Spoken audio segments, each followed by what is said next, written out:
देखोगे हम प्रेशर के डेफिनेशन लिखाए हुए हैं, इससे पहले लिखे हुए हैं थ्रस्ट। थ्रस्ट का मतलब क्या है, कोई भी यदि कोई एक सरफेस है, कोई भी एक सरफेस है, उस पे टोटल परपेंडिकुलर फोर्स कितना एक्ट कर रहा है, इसी को हम लोग बोलते हैं थ्रस्ट। ठीक है, the total perpendicular force acting on the surface is called thrust. जैसे एग्जांपल यदि लिया जाए, मान लो कि एक टेबल का टॉप है, टेबल का टॉप है, यदि हम इस तरह से क्या कर रहे हैं, अपने हाथ के थ्रू क्या कर रहे हैं, इस तरह से फोर्स अप्लाई कर रहे हैं, ठीक है, पुश कर रहे हैं, तो मान लो कि 100 न्यूटन का फोर्स लगाया है, 100 न्यूटन, तो हम बोलेंगे टोटल परपेंडिकुलर फोर्स हम कितना लगा रहे हैं, 100 न्यूटन। तो ये जो परपेंडिकुलर फोर्स अप्लाई हुआ या नॉर्मल फोर्स अप्लाई हुआ, उसी को हम लोग क्या बोलते हैं, थ्रस्ट। मतलब आप सिंपली बोल सकते हो थ्रस्ट क्या है, एक फोर्स है। कौन सा फोर्स, परपेंडिकुलर फोर्स। ठीक है, नॉर्मली परपेंडिकुलरली जो फोर्स लग रहा है उसको हम लोग क्या बोलेंगे, थ्रस्ट बोलेंगे। अच्छा देखो, यदि हम ये देख रहे हैं कि पूरे सरफेस पे 100 न्यूटन का फोर्स लग रहा है, और यदि ये पूरे सरफेस का एरिया है 4 मीटर स्क्वायर, टेबल का जो एरिया है, एरिया कितना है, 4 मीटर स्क्वायर। तो यदि ये पूछा जाए कि यूनिट एरिया पे, दैट इज यूनिट का मतलब क्या होता है, 1 मीटर स्क्वायर एरिया पे कितना फोर्स लग रहा है, ये कितना थ्रस्ट लग रहा है, तो हम लोग सीधे क्या करेंगे, total force by total area हम लोग करेंगे। तो यहाँ पे जैसे ही हम total force by total area करेंगे, तो हमारे पास वैल्यू क्या आ जाएगा, कैंसिल होगा, वैल्यू आएगा 25। 25 newton force acts in 1 metre square area, और यूनिट सरफेस एरिया पे 1 मीटर स्क्वायर एरिया पे, या फिर यदि सीजीएस यूनिट का बात करो तो 1 सेंटीमीटर स्क्वायर एरिया पे जितना फोर्स लग रहा है, उसी को हम लोग क्या बोलेंगे, प्रेशर। ठीक है, प्रेशर यही है। थ्रस्ट का मतलब क्या, टोटल फोर्स, और प्रेशर का मतलब क्या, यूनिट एरिया पे। ये पूरा इतना बड़ा जो एरिया है, हो सकता है हम लोग सीजीएस यूनिट में यदि लेंगे तो 1 सेंटीमीटर स्क्वायर ले सकते हैं, कि 1 सेंटीमीटर स्क्वायर एरिया में कितना फोर्स लग रहा है, या 1 मीटर स्क्वायर एरिया में कितना फोर्स लग रहा है, इसी को हम लोग क्या बोलेंगे, प्रेशर। ठीक है, तो आप समझ सकते हो कि प्रेशर मतलब प्रेस किया जा रहा है, इसका मतलब क्या, फोर्स लगाया जा रहा है कोई एक सरफेस पे, और प्रेशर, प्रेस करना, प्रेशर बढ़ेगा, किस कारण से बढ़ सकता है, तो यहाँ पे दो फैक्टर है। प्रेशर का फॉर्मूला में क्या देख रहे हैं, थ्रस्ट बाय एरिया। थ्रस्ट का मतलब क्या, थ्रस्ट भी एक फोर्स है, तो हम लोग बोल सकते हैं थ्रस्ट के लिए नोटेशन दे सकते हैं क्या, एफ बाय ए। तो हम लोग क्या देख रहे हैं, pressure equal to force by area, मतलब फोर्स और प्रेशर डायरेक्ट प्रोपोर्शन है। यदि कोई सरफेस में हम लोग फोर्स बढ़ाएंगे, इसका मतलब क्या है, प्रेशर भी बढ़ेगा, और एरिया और प्रेशर क्या है, इनवर्स प्रोपोर्शन है। कोई यदि हम लोग बात कर रहे हैं कोई पर्टिकुलर प्लेस पे फोर्स, यदि हम लोग सेम अमाउंट का फोर्स लगा रहे हैं, आप समझ सकते हो, एक एग्जांपल ये कि हम क्या कर रहे हैं कि 10 न्यूटन का फोर्स लगा रहे हैं इतना बड़ा एरिया पे, ठीक है, तो भाई ज्यादा तकलीफ नहीं हो रहा है, लेकिन 10 न्यूटन का फोर्स लगा रहे हैं बहुत कम एरिया पे, इस टिप के द्वारा यदि हम 10 न्यूटन का फोर्स लगाएं, या पेन का जो रिफिल है उसके द्वारा, आप समझ सकते हो कि बहुत कम सरफेस एरिया पे जब फोर्स लग रहा है, इसका मतलब क्या होगा, प्रेशर काफी ज्यादा अप्लाई होगा, प्रेशर काफी ज्यादा होगा, जिस कारण से हो सकता है कि यहाँ पे पिंच कर जाए, होल्ड कर जाए।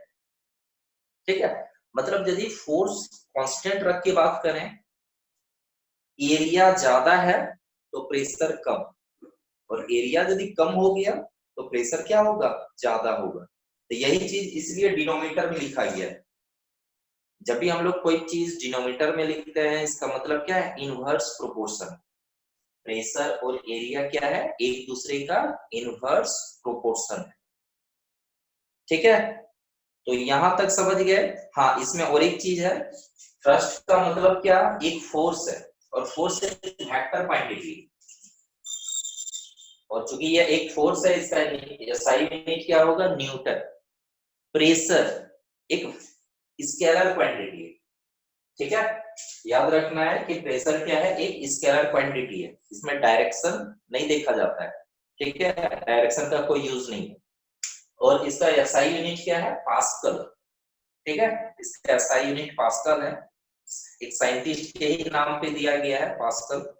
और यूनिट के बारे में यदि बात करें, तो एक यूनिट ये भी हो सकता है प्रेशर के लिए, थ्रस्ट का हुआ न्यूटन, और एरिया क्या हुआ, मीटर स्क्वायर। प्रेशर का यूनिट क्या होगा, न्यूटन पर मीटर स्क्वायर। ठीक है, तो ये भी हो सकता है, लेकिन इसका एसआई यूनिट जो है वो लिया गया है क्या, पास्कल। ठीक है, तो यहां तक में कोई दिक्कत है तो बोलोगे।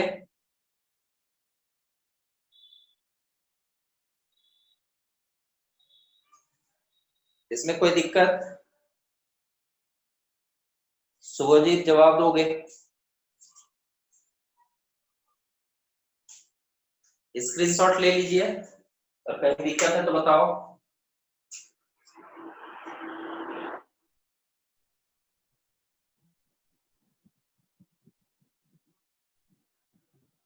स्क्रीनशॉट ले लो।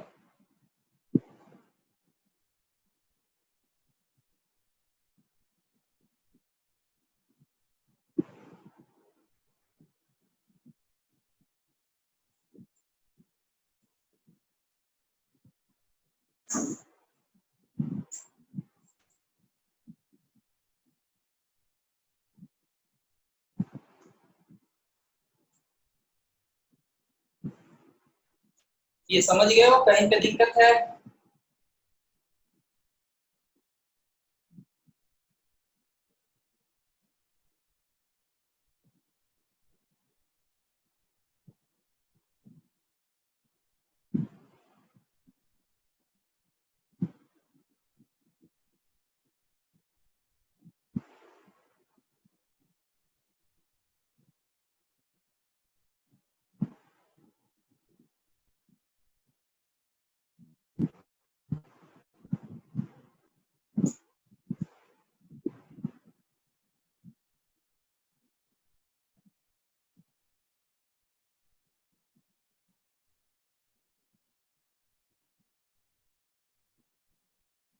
देखो आगे देखो,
देखो ध्यान दोगे।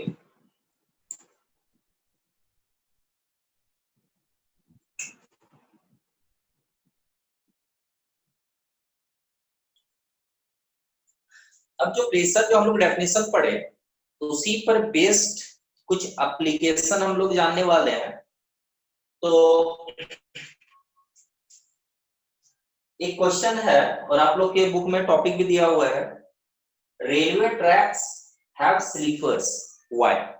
स्लीपर किसको बोलते हैं? देखो जैसे रेलवे ट्रैक है ये, इसी के अलावा क्या होता है, रेल ट्रेन चलता है ना? लेकिन आप देखे होंगे कि ये जो रेलवे ट्रैक है इसी के जस्ट नीचे क्या होता है, इस तरह का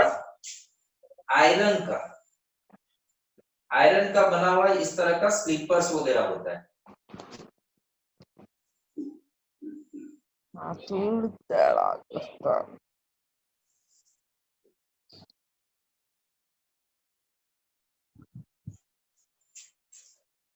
देखो यहाँ पे आयुष, जैसे रेलवे ट्रैक, रेल का जो बोल सकते हैं व्हील है, एक व्हील यहाँ पे इस तरह से मूव करता है, एक व्हील यहाँ पे इस तरह से मूव करता है। लेकिन ये जो स्लीपर्स लगाया जाता है, ये स्लीपर्स हो सकता है रॉड का बना हुआ, अंदर से रॉड रहेगा, कंक्रीट का रहेगा, या फिर सिर्फ और सिर्फ आयरन का बना हो सकता है, या फिर वुड का, एक मजबूत लकड़ी सब का बना हो सकता है। तो ये जो स्लीपर्स है, स्लीपर्स क्यों होते हैं? क्या कोई आइडिया है? बोल सकते हो? प्रेशर से रिलेटेड कोई कॉन्सेप्ट लगेगा यहाँ पे, बता सकते हो? शुभजीत या आयुष?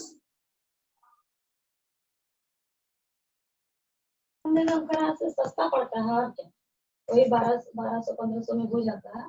तो बोलता है वो तो पूरा पूरा खींच टांग लेके चला जाएगा, समझे?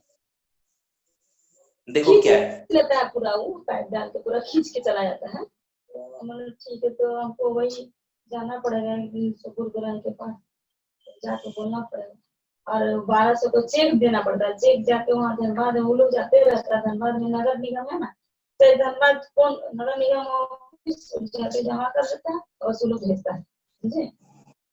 देखो वही आगे पूछे क्या बोलते हैं?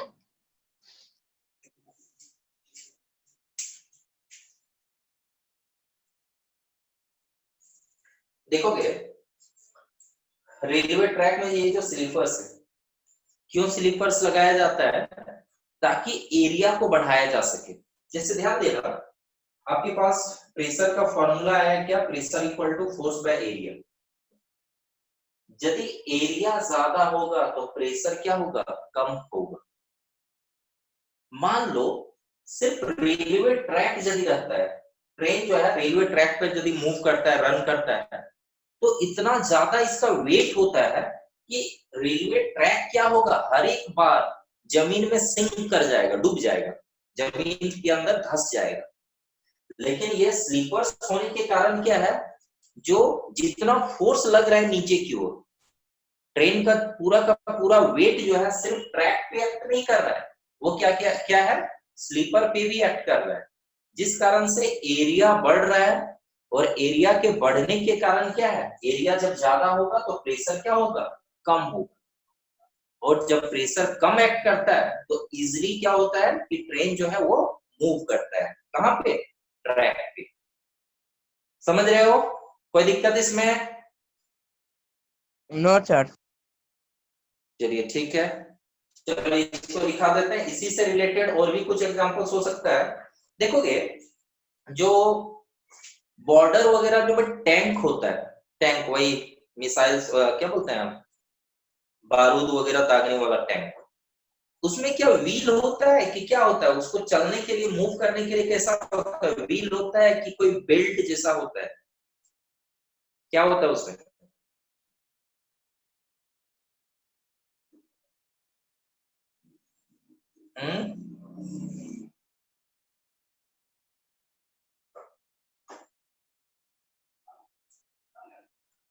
उसमें देखोगे कि जो टैंक होता है उसमें, आप अपने बुक में फिगर में भी देख सकते हो, बुक निकालिए, फिगर बनाया हुआ है टैंक का, ठीक है? तो देखोगे उसमें क्या होता है कि बेल्ट होता है, मतलब पूरा का पूरा वजन। यदि उसमें व्हील होता है, मान लो कि 4 व्हील होगा, तो व्हील में क्या है, जब व्हील होगा तो बहुत ही कम पार्ट ये कांटेक्ट में रखता है, जमीन के साथ बहुत कम पार्ट कांटेक्ट में होता है, जिस कारण से टैंक जो काफी भारी भरकम होता है, तो इतना भारी भरकम जो है पूरा का पूरा वेट 4 व्हील पे एक्ट करेगा, और व्हील का बहुत कम पार्ट जमीन के साथ कांटेक्ट में होता है, जिस कारण से क्या है, जब वो चलेगा जमीन पे तो क्या होगा, पूरा का पूरा धंस जाएगा, वो चल नहीं पाएगा। इसलिए क्या किया जाता है, उसका जो व्हील है उसके ऊपर एक बेल्ट पहनाया जाता है, बेल्ट रहता है इस तरह का बेल्ट, और ये आगे बढ़ता है जब बेल्ट क्या हो रहा है, मूव कर रहा होता है, तो बेल्ट ही मूव करता है, मतलब बेल्ट पूरा कांटेक्ट में होता है, पूरा अर्थ सरफेस के कांटेक्ट में होता है, जिस कारण से जो टैंक का वेट है वो पूरा का पूरा वेट जो है बेल्ट पे लगता है, जिस कारण से एरिया जब बढ़ जाता है तो प्रेशर क्या है, कम लगता है, और जब प्रेशर कम लग रहा है मतलब इजिली मूव करता है टैंक। ठीक है, तो सेम कॉन्सेप्ट है यहाँ पे भी, टैंक में भी क्या होता है, व्हील के बजाय उसमें क्या किया जाता है, एक बेल्ट, आयरन का बेल्ट लगा होता है, और वही आगे की ओर मूव करने के लिए रेस्पॉन्सिबल होता है। ठीक है, इसी तरह का और यदि क्वेश्चन हम लोग डिस्कस करें,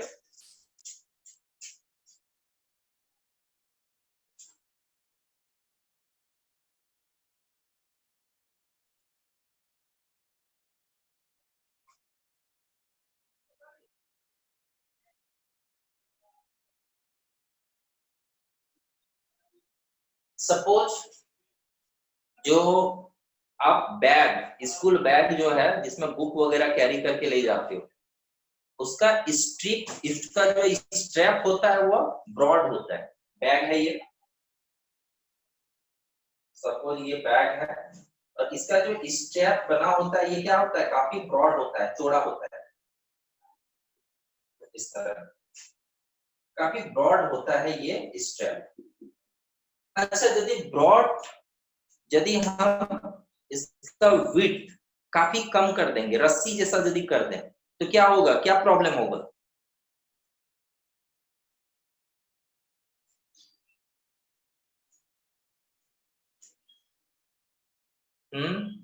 कोई आइडिया?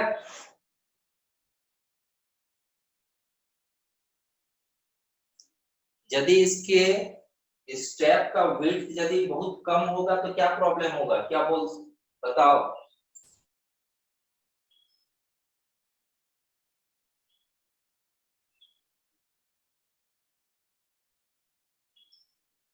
देखो ध्यान देना, यहाँ पे भी बोल सकते हो, बैग में मान लो कि बहुत सारा बुक्स वगैरह है, उसका वजन है, मान लो कि 5 kg वजन है इसका, 5 kg, 5 kg का बुक्स वगैरह भरे हुए हैं, नोटबुक बुक भरे हुए हैं, मतलब 5 kg आपका वेट एक्ट कर रहा है नीचे की ओर। वेट का फॉर्मूला क्या, पहले भी हो सकता है डिस्कस किया हो, W=mg, इसका वेट एक्ट कर रहा है नीचे की ओर, और ये जो वेट एक फोर्स है, ये पूरा का पूरा जो वेट है पूरे बुक्स का, वो स्ट्रैप के थ्रू क्या हो रहा है, हमारे कंधे पे लगता है, हम जब टांगते हैं तो कंधे पे लगता है, जब स्ट्रैप चौड़ा चौड़ा है, एरिया कर रहा है हमारे शोल्डर्स पे जो लगता है, तो एक ब्रॉड एरिया पे वेट एक्ट कर रहा है, दैट इज फोर्स। फोर्स जो भी होगा एक बड़े एरिया पे एक्ट कर रहा है, तो जब एरिया ज्यादा है तो प्रेशर क्या होगा, कम होगा, मतलब शोल्डर पे पर यूनिक एरिया पे हर एक पार्ट पे क्या हो रहा है, प्रेशर बहुत कम लगता है। लेकिन वही यदि हम इसमें क्या करेंगे, बहुत पतला धागा हम लगा दिए, एक रस्सी लगा दिए पतला सा, और उसके थ्रू यदि हम बैग को टांगेंगे, लटकाएंगे शोल्डर से, तो क्या होगा, एरिया कम होगा, और जब एरिया कम होगा तो क्या होगा, प्रेशर बढ़ जाएगा।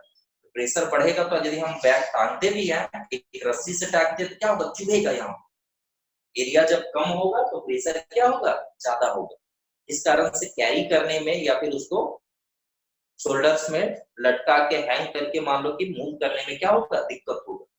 इसलिए क्या किया जाता है कि बैग, स्कूल बैग का जो स्ट्रैप होता है वो क्या होता है, ब्रॉड होता है, वाइड होता है, ठीक है, ताकि इजिली कैरी किया जा सके, प्रेशर कम अप्लाई करे शोल्डर्स। ठीक है, कोई दिक्कत ये सब एग्जाम्पल पे? No sir. ठीक है, ये क्वेश्चन, ये सब क्वेश्चन लिखा दें कि आप खुद लिख लोगे, होमवर्क दे दें?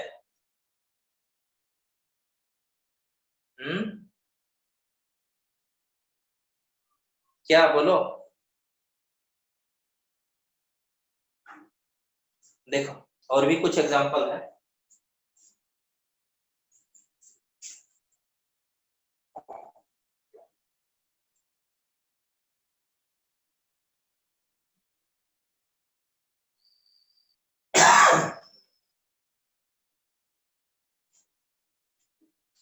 नाइफ, बोला जाता है कि भाई शार्प नाइफ हो तो बहुत आसानी से वेजिटेबल्स फ्रूट्स वगैरह काट लेते हैं, कोई भी चीज जो हम लोग काटते हैं। लेकिन ब्लंट जब हो जाता है, उसका कटिंग एज जो है, जब ब्लंट हो जाता है, भौखड़ जिसको बोलते हैं, ब्लंट हो जाता है, तो काटने में काफी दिक्कत होता है, ज्यादा फोर्स लगाना पड़ता है। क्यों? यहाँ पे भी प्रेशर का ही रीजन है। बताओगे? आंसर समझ में आ रहा है? बोलोगे, जवाब देना।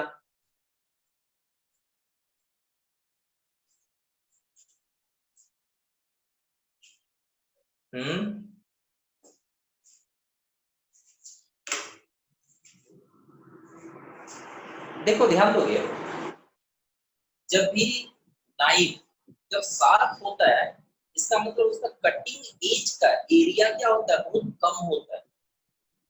काफी नुकीला है, मतलब कटिंग एज का एरिया जो है बहुत कम है। जब एरिया कम होगा, प्रेशर और एरिया क्या है, इनवर्स प्रोपोर्शन।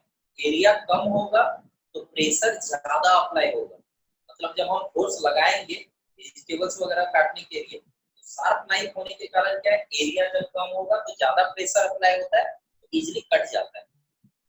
और जब वो क्या होता है, ब्लंट हो जाता है, तो एरिया क्या होता है, कटिंग एज का एरिया क्या होता है, बढ़ जाता है। और जब कटिंग एज का एरिया बढ़ जाता है, एरिया बढ़ेगा तो प्रेशर क्या होगा, कम होगा। और प्रेशर कम होने के कारण क्या हो रहा है, जब हमको काटना ही है तो ज्यादा फोर्स लगाना पड़ता है, ताकि वो वेजिटेबल्स या फ्रूट्स जो भी काट रहे हैं वो कट पाए।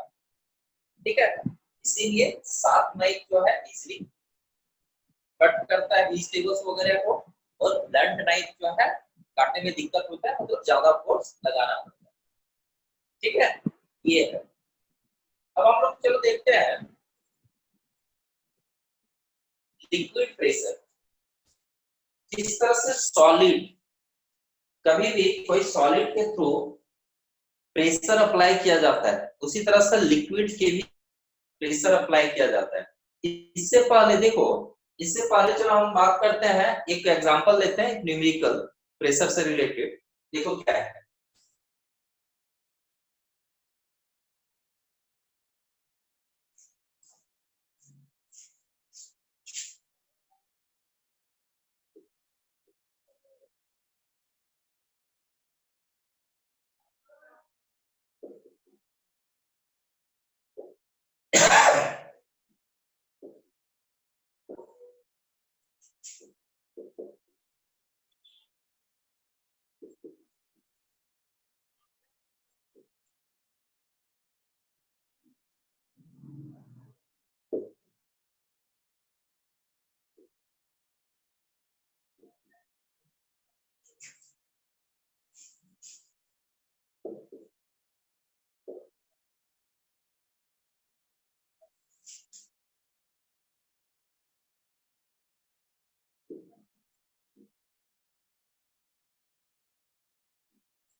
देखो एक ब्रिक है,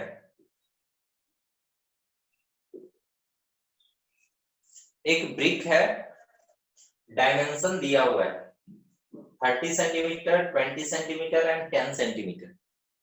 इसको क्या किया जा रहा है, एक टेबल के टॉप पे रखा गया और इसका मास दे दिया है, मास कितना है 5 केजी।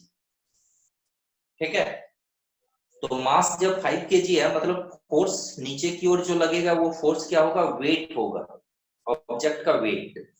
तो यहाँ पे ये पूछ रहा है कि टेबल टॉप पे मैक्सिमम प्रेशर कितना एक्ट करेगा।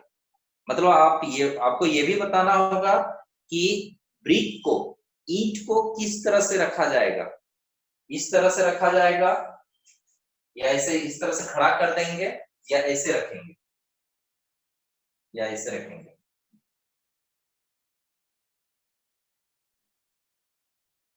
किस तरह से रखा जाएगा, दो ही चलो ऑप्शन देते हैं, फर्स्ट या सेकंड।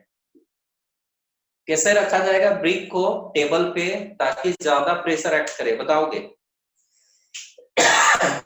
फर्स्ट कंडीशन ये है, सेकंड कंडीशन ये, कैसे रखा जाएगा?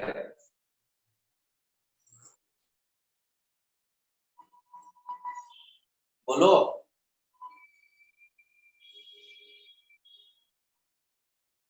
सर सेकंड वाला। क्यों होगा सेकंड वाला सही आंसर है, क्यों होगा ऐसा?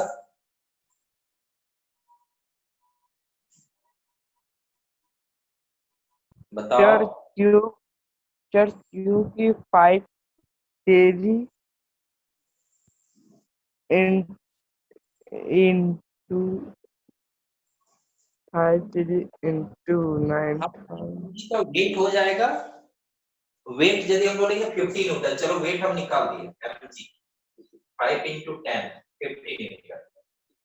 50 न्यूटन का तो फोर्स लगेगा, इस तरह से रखेंगे तो भी या ऐसे रखेंगे तो भी, लेकिन इस तरह से रखने से प्रेशर ज्यादा क्यों लगेगा ये बताओ।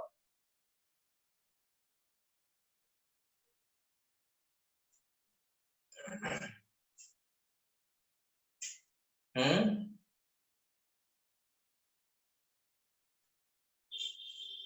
क्योंकि एरिया कम है। देख लो यहाँ पे, अभी हम बताए ना, एरिया जब कम होगा तो प्रेशर क्या होगा, ज्यादा होगा। और इस तरह से यदि रखा जाएगा तो एरिया ज्यादा होगा। देख लो ऐसे जब रखे हैं तो एरिया कितना होगा, 30 into 20 600 सेंटीमीटर स्क्वायर होगा। और इस तरह से जब रखे हुए हैं तो कितना होगा, 20 into 10 मतलब 200 सेंटीमीटर स्क्वायर एरिया होगा। ठीक है, तो चूंकि इस केस में क्या होगा, एरिया कम होगा, सबसे कम एरिया है और सबसे कम एरिया पे फोर्स एक्ट कर रहा है, इसलिए हम बोलेंगे इस केस में प्रेशर ज्यादा होगा। ठीक है, तो आप बोलोगे मिनिमम एरिया क्या होगा, देख लो मिनिमम एरिया किस केस में होगा, जब किसके अलोंग रखा जाएगा। तो 20 सेंटीमीटर को मीटर में बदल दो, 20/100 इंटू 10/100 मीटर स्क्वायर में कन्वर्ट हो जाएगा। 2 है मतलब 0.2 आ जाएगा मीटर स्क्वायर। तो एरिया आ गया, बेस का एरिया क्या होगा 0.2 मीटर स्क्वायर। प्रेशर यदि हम लोग बोलेंगे तो pressure equal to force by area. तो फोर्स कितना है, वेट के बराबर 50, एरिया कितना है 0.02, पॉइंट हटा दिए तो ये होगा, चलो कैंसिल करो, 250 पास्कल। ठीक है, तो इस केस में ज्यादा होगा और कितना हो जाएगा 250 पास्कल। ठीक है, समझ गए, कोई दिक्कत इसमें?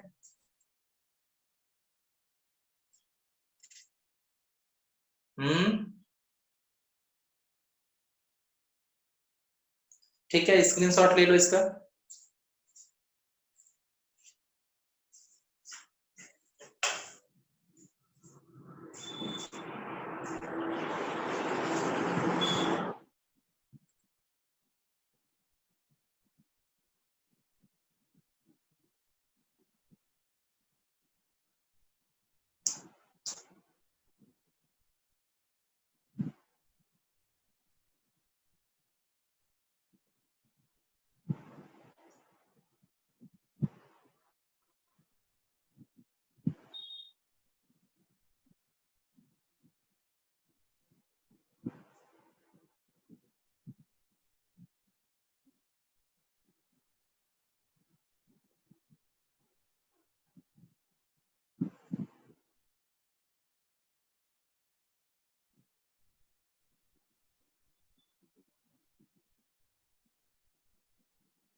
Liquid pressure.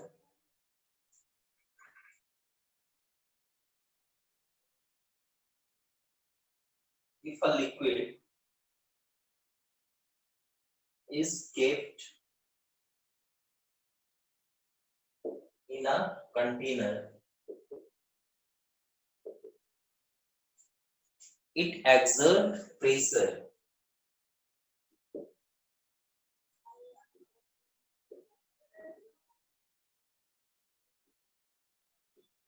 on the bottom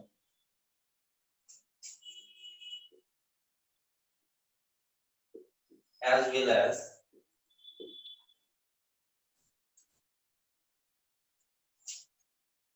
wall of the container,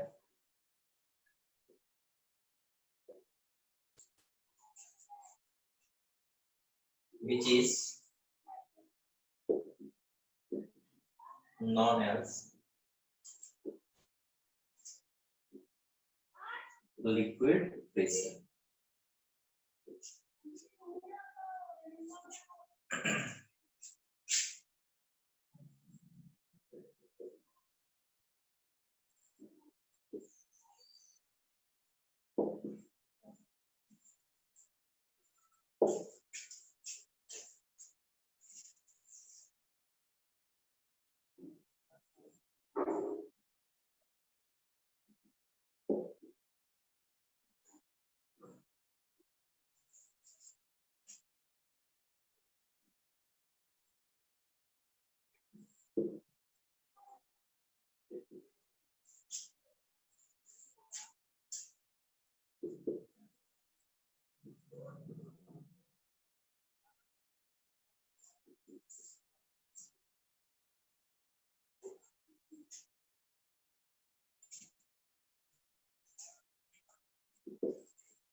इसका स्क्रीनशॉट ले लोगे, हम मिटाने वाले हैं फिर समझाएंगे। हम नीचे वाला क्वेश्चन हम मिटाएंगे फिर समझाएंगे। स्क्रीनशॉट ले लो।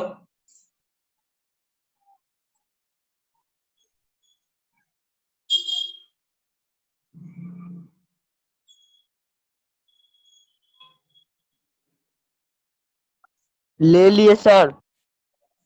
ठीक है, देखो देखोगे, सपोज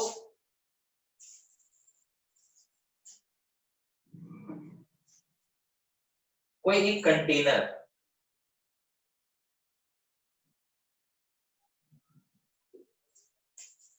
एक कंटेनर है, सपोज कंटेनर में कोई एक लिक्विड रखे, पूरा का पूरा लिक्विड से भर दिया, लिक्विड चलो एज्यूम करते हैं वाटर से फिल कर दिए हैं।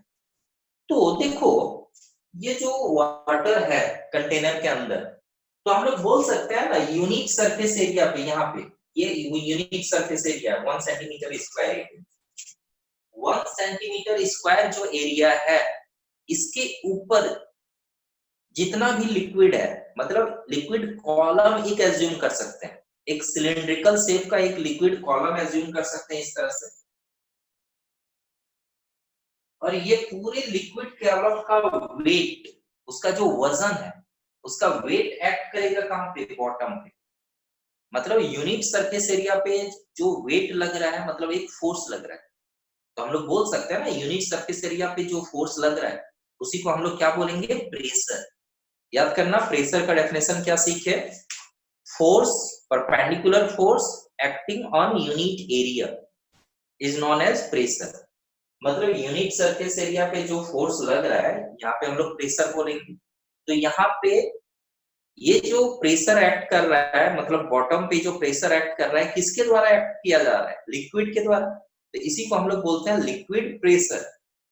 और सिर्फ बॉटम पे प्रेशर एक्ट नहीं होता है, दीवार पे भी होता है। ये जो कंटेनर का जो वॉल है उस पे भी होता है, क्योंकि कोई भी फ्लूइड का, लिक्विड का, उसमें फ्लूइडिटी का प्रॉपर्टी होता है, फ्लो होने का प्रॉपर्टी होता है। तो यदि इसको यदि हम पानी जैसे ही हम छोड़ देते हैं तो क्या होता है, वो बहने लगता है।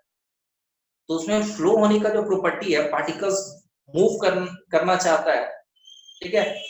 तो इस कारण से क्या है कि भाई कंटेनर के वॉल पे भी क्या कर रहा है, वो फोर्स लगा रहा है, ठीक है। तो कंटेनर के वॉल पे भी जो फोर्स लगा रहा है, मतलब यूनिट सरफेस एरिया पे जितना फोर्स लगा रहा है, जिसको हम क्या क्या बोलेंगे, प्रेशर, ठीक है। तो यही चीज है कि कोई भी कंटेनर पे यदि हम लिक्विड रखते हैं तो क्या है, बॉटम पे साथ ही साथ वॉल पे क्या करता है, प्रेशर अप्लाई करता है, मतलब फोर्स अप्लाई हो रहा है। और यूनिट सरफेस एरिया पे जितना फोर्स अप्लाई हो रहा है उसी को हम लोग क्या बोलेंगे, pressure. And here the pressure is exerted by the liquid, इसलिए हम लोग बोलेंगे ये कौन सा प्रेशर है, लिक्विड प्रेशर, ठीक है। तो लिक्विड प्रेशर ये है।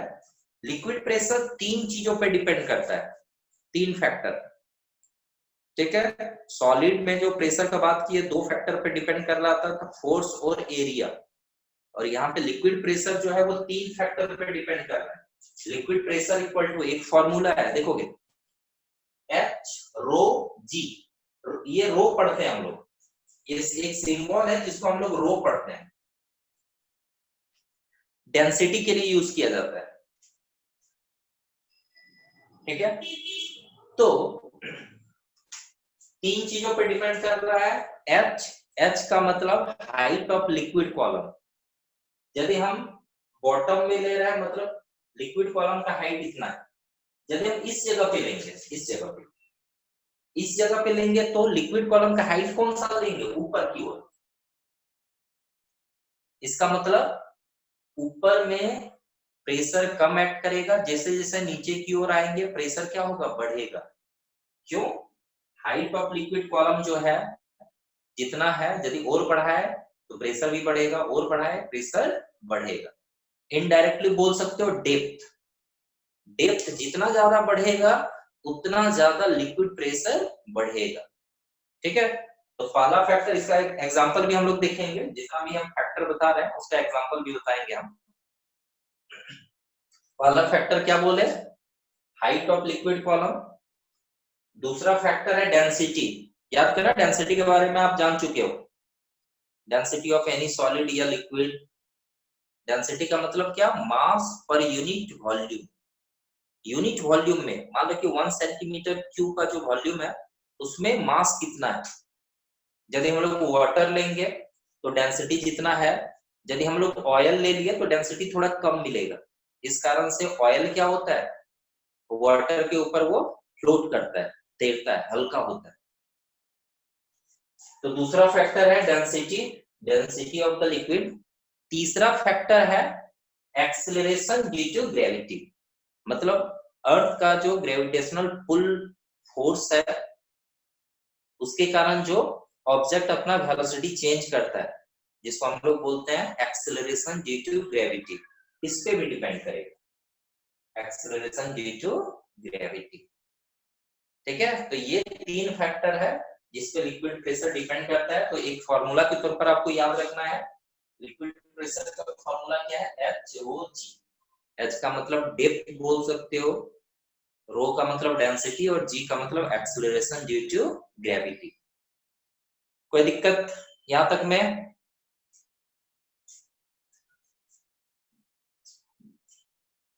जवाब दोगे?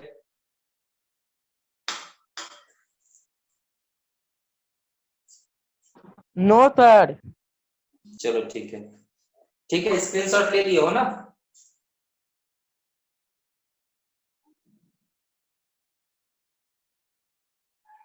मिटा दें हम ये?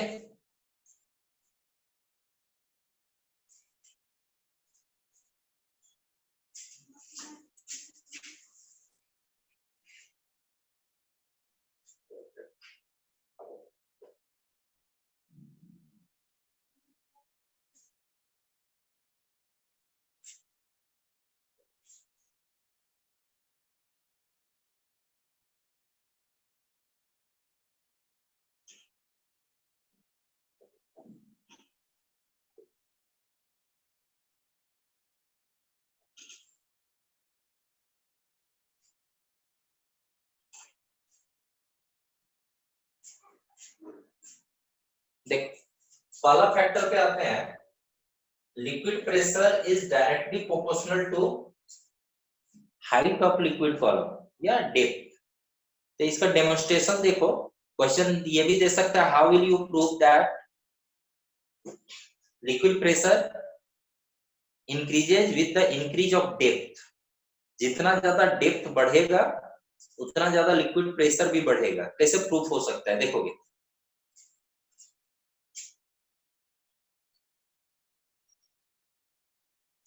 मान लो कि एक कंटेनर है, एक बोतल है, इसमें आप पानी भर दिए, इसमें क्या करो, दो होल कर दो। एक होल कीजिए यहाँ पे और दूसरा होल करो यहाँ पे। अच्छा ये बताओ, दो होल किए, एक पॉइंट ए के पास और एक पॉइंट बी के पास, कहां पे ज्यादा प्रेशर से पानी निकलेगा? ये यदि कहीं ऑब्जर्व किया होंगे, कहां पे ज्यादा प्रेशर से पानी निकलेगा? बताओ।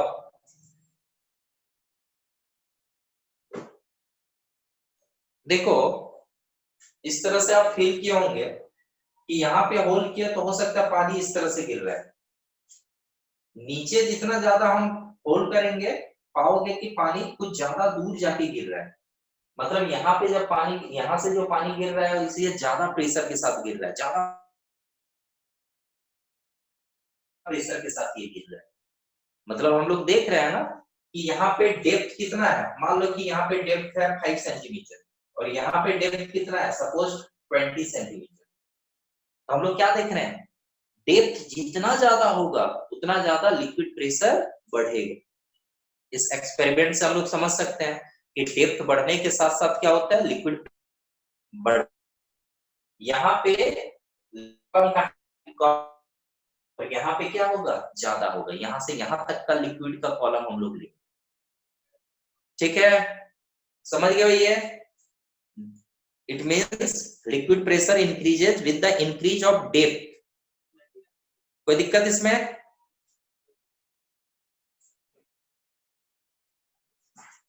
हाँ जी,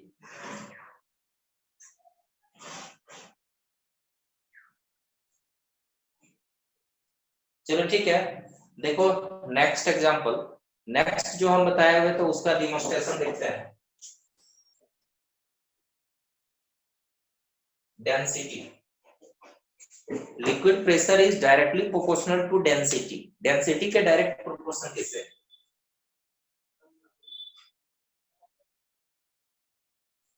देखो, यदि हम लोग ये इस तरह से करते हैं,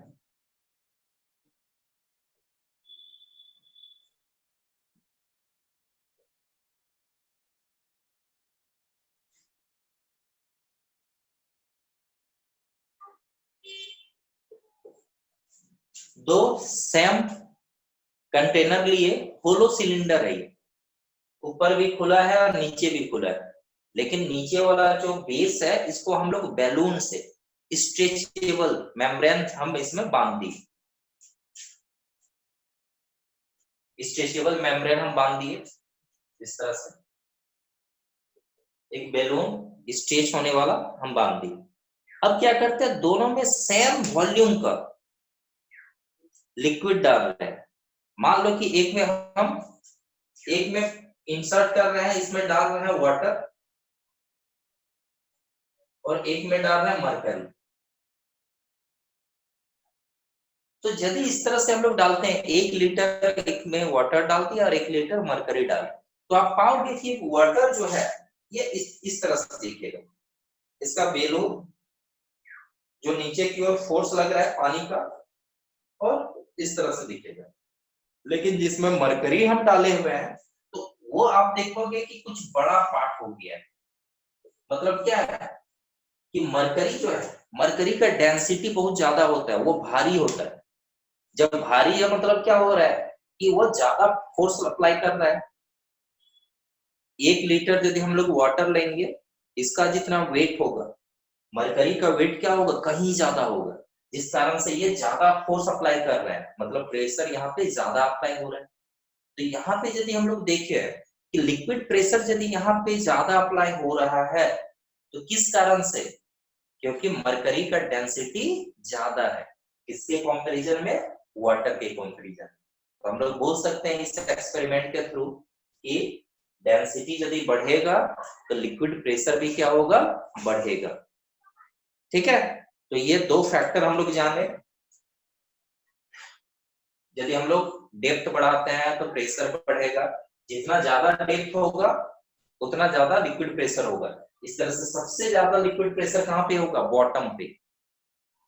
फिर यहाँ पे यदि हम लोग बात करें, अलग अलग लिक्विड लेते हैं और लिक्विड का डेंसिटी यदि अलग अलग है, तो जिसका डेंसिटी ज्यादा है तो उसमें प्रेशर ज्यादा एक्ट करेगा, बॉटम पे या वॉल पे ज्यादा प्रेशर एक्ट करेगा। ठीक है, और एक फैक्टर चलो छूट रहा है, वो भी हम लोग डिस्कस करते हैं। थर्ड फैक्टर क्या था,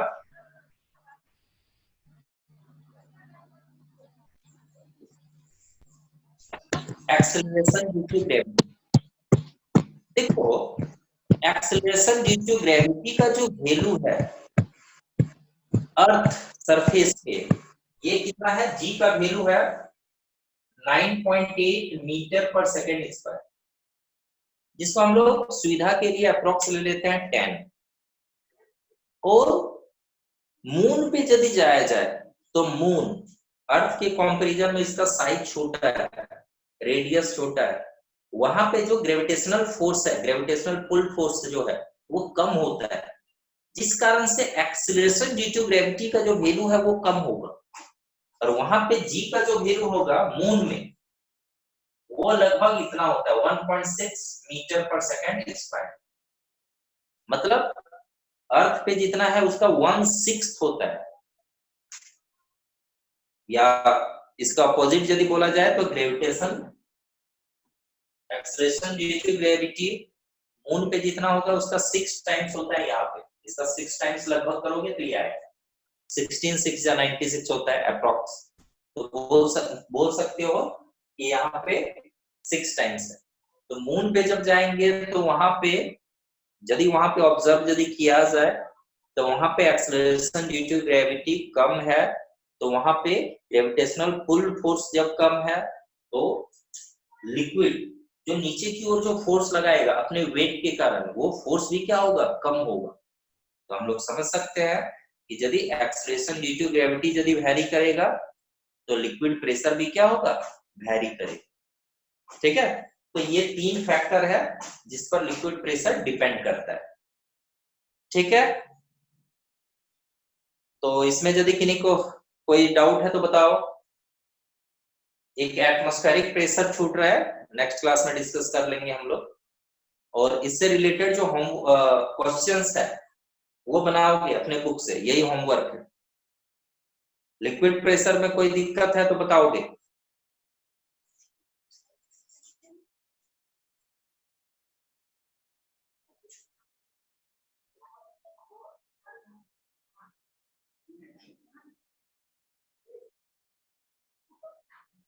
ठीक है, देखो आगे देखिए।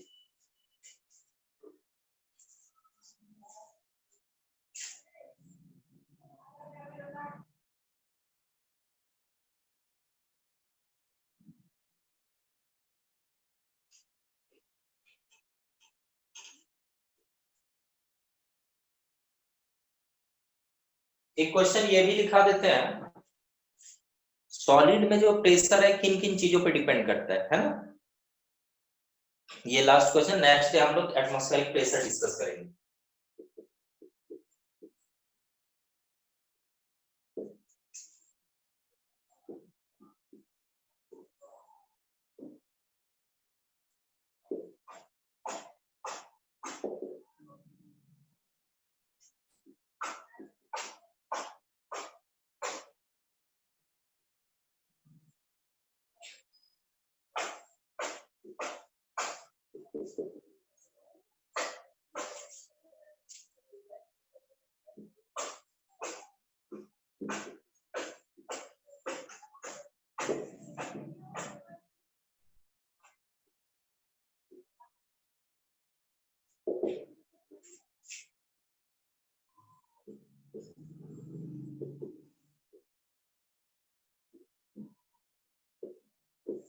फर्स्ट फैक्टर क्या है,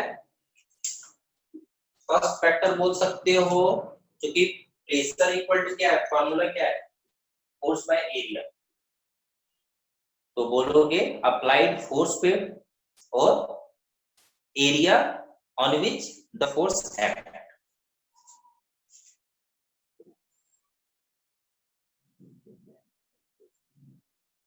अप्लाइड फोर्स ये डायरेक्ट प्रोपोर्शन है, और दूसरा है एरिया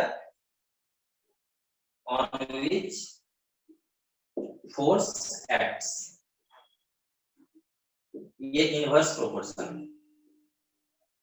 डिनोमिनेटर में लिखा है, इसका मतलब इनवर्स प्रोपोर्शन।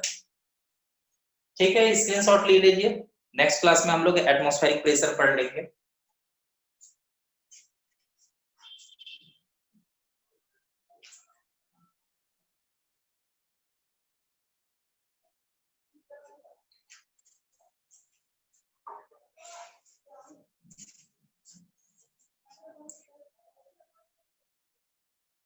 ठीक है, स्क्रीनशॉट ले लिए।